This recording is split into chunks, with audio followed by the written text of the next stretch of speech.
my God, who was that? Sam. Sam. It came from multiple directions. That was really jarring and exciting. It's kind of echoing. Yeah. This is the most appropriate time of year for ice cream. It is hot. We're sweating in places we didn't know how to plant. The back of my knees, you guys, is a sweat factory. The back of my knees. Like, where are there even pores? But okay, it's like the armpit of the leg. It is. So, but does it smell like an armpit? Okay. That's as far as the analogy goes. Anyways, but we're grateful you all are coming down with us with some ice cream and some air conditioning and some just cool people. I'm super grateful for ice cream this month because I had a sad thing happen. I wasn't gonna cry. You look like you're gonna cry. No, but if you cry, you know I can't stop crying. So. A week ago, my dog of 10 years died.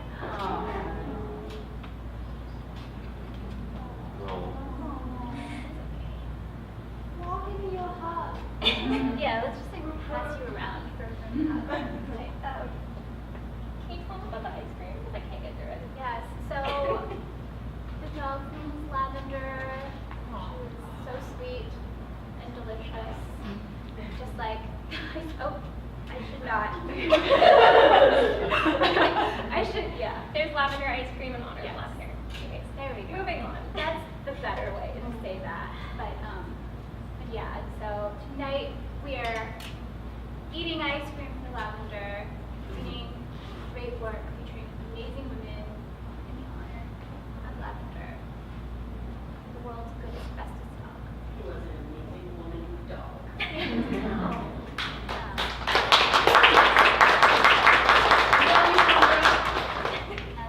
Yeah, hardships. Life is really difficult, but I'm really grateful that I get to share the stage with you every month and that we see so many of you here so often. Life is really hard, really hard to grapple with just the reality of just us being living beings and functioning in this world, and it really means a lot that we can have a space to come together and be who we are and show that to the world. I'm really happy that you're here and that we're celebrating that. We also have a surprise guest today, so we're also grateful for that. And you may have noticed that our open mic sheet was a little abridged so that we could make time for everybody. So we're only going to have 4 open micers, and then we are going to have 5 featured readers. So this is extra special. For a real treat, on top of treats. Embarrassing treats. So we'll start with our open mic, we'll take a break, and then we'll welcome our featured readers. Our first open micer this evening is Julie. Julie, come on down.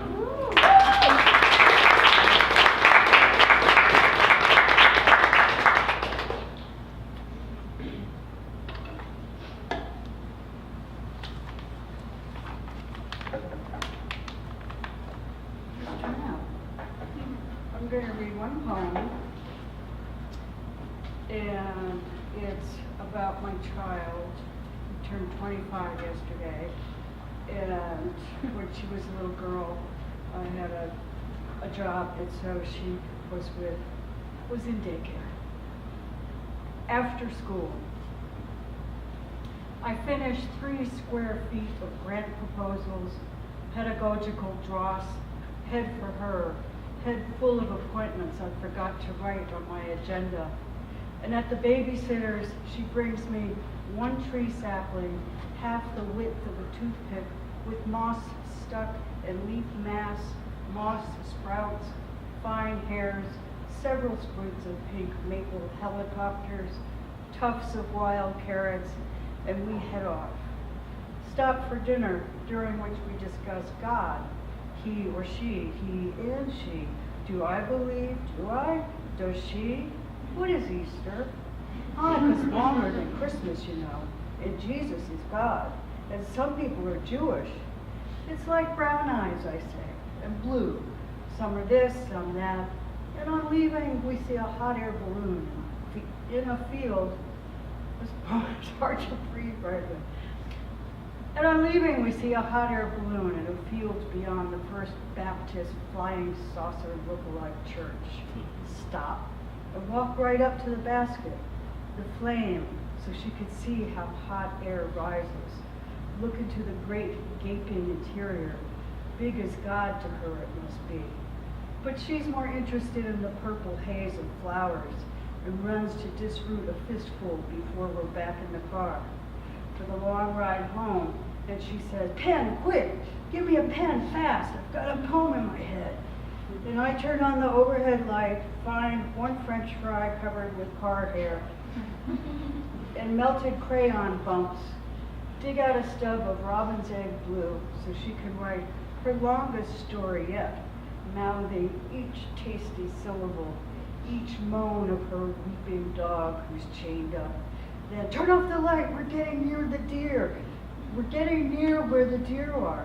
And there they are, their eyes reflecting in their habitual roadside places, watches lighting up the dark. And that moon, she says, is the world. I can see the continents on it. I launch into the man in the moon, so we'll take a look once home. But by then, we're on to something else equally urgent. Did you know when you hold sand, you're holding a million rocks? Her mantra these past couple weeks. Thank you. So this is not a poem. It is a thing I made. And the context is that I have a highly addictive relationship to sugar, and so for about 2 years I completely cut out sugar and sweets. And then my husband and I were staying with some friends, and the wife of the husband-wife couple was going to make black bean brownies. And I thought, okay, this is my big moment. I'm going to have a dessert sort of thing. And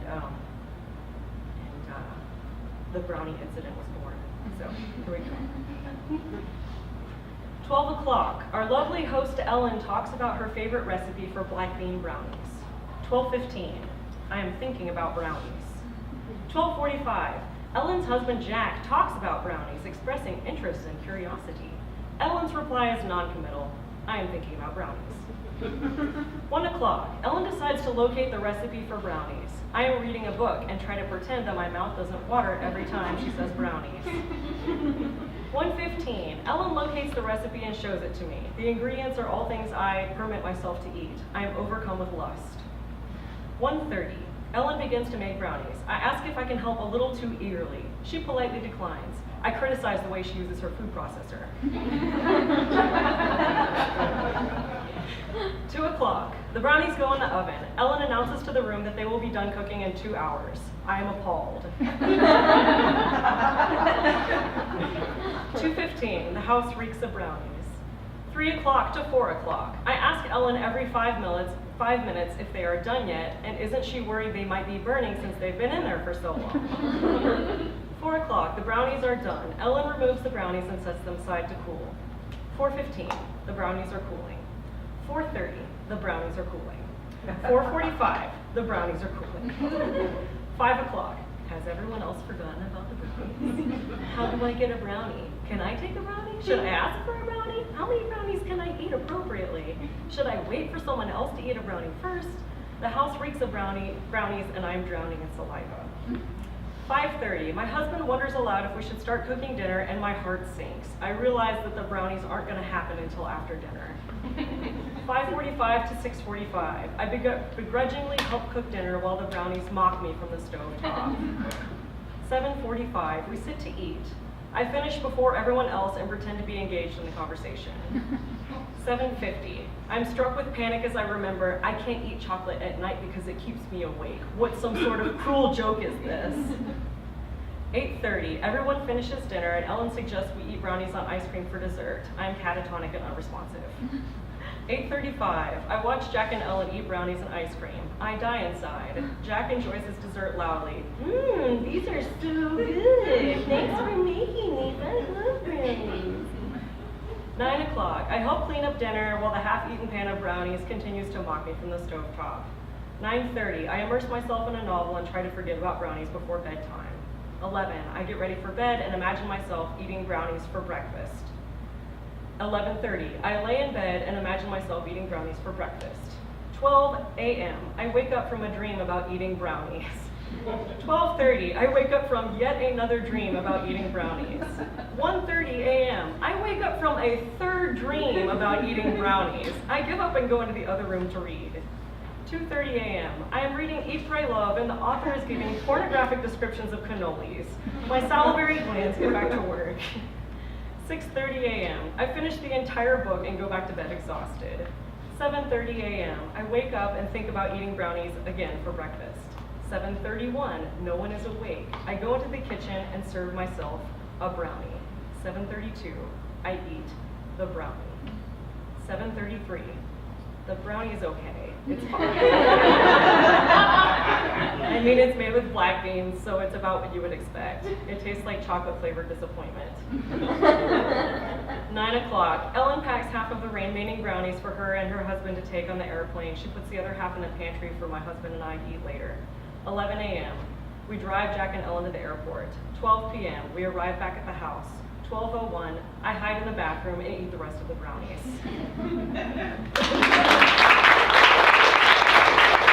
Up next is a regular ice creamer and a good friend, and we're just happy you're here. Aneesa.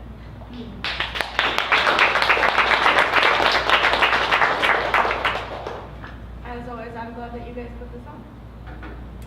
So I have a short scene from the play I've been reading from for the last couple of months, and this one is just more about family. So the main character and her parents. Adeline, aren't Sam and Charlie supposed to be here tonight? Joshua, they're your brothers. We were hoping you had heard something from them. Adeline, I'm not my brother's keeper. Joshua, that joke never gets old. Katerina, I will never understand you two. Joshua, so where were you with that story? Adeline, I finished. Simon was crazy. Joshua, I knew a Simon a long time ago. It must come with the name. Katerina, so you knew he was cheating on you and you didn't leave then? Adeline, it's not that I didn't care. It's more of just riding the wave, like I told him. I've done the whole thing where I speak up first and get dumped, and then and there, and there's nothing to talk about as the response. It got easier to deal with because Simon and I spent more and more time together. I figured he didn't have time to hang out with others and wouldn't want to. I was wrong. Joshua, is this a story a father should be listening to? I'm gonna go do the dishes. Katerina, go do them. So what was keeping you there? He sounds like a terrible person. Adeline, he just wasn't like me, so it was exciting. We could talk to each other about things that were just really unrelated. Katerina, I don't get it. So you always felt like you wouldn't be with him for a long time? Adeline, God, no. Katerina, were you just waiting for him to say something and your conquest would be over? Adeline, conquest? Really, Mom? Katerina, I mean, it sounds like you were just waiting for a moment. I'm not sorry for being honest with you. Adeline, no, I wasn't. In that moment that he said he wanted to be exclusive, I saw what he was going to be like. It was going to be sexist. It was going to be dramatic. He was mean, rude, and insensitive. That's just not for me. Katerina, well, I'm proud of you then. Adeline, proud that I recognize these things or that I can stand up for myself? Katerina, both. Adeline, you taught me to be strong. That's all you.